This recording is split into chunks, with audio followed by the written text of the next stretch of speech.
दोस्तों, हमारे इस यूट्यूब चैनल में आपका स्वागत है। हम आपको बताने जा रहे हैं कि वन टैप सेटिंग कैसे करें। तो आइए हमारे इस यूट्यूब चैनल में देखकर और आप इनकी सेंसिटिविटी चेक कर आप अपने आप को प्रो समझ सकते हैं। इसलिए आप हमारा चैनल देखें और चैनल पसंद आया हो तो लाइक, कमेंट और सब्सक्राइब ज़रूर कर दें। तो दोस्तों, हम सबसे पहले शुरुआत करते हैं जनरल की।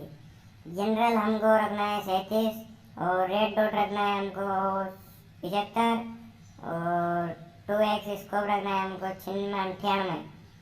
Okay boss.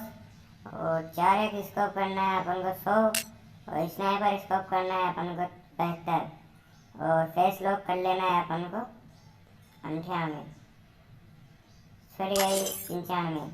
आइए हमारा वीडियो दोस्तों हम मिनट से कौन सी बात पे जा रहा है। हर बार वन टेक लेते हैं ये गया। अब देखो वुडपेकर में भी हर बार 363 का हिट हो जाता है। ये देखो हर बार देखते हैं जितनी बार लेंगे उतनी एमोनेटेड से हर बार हिट हो जाएगा।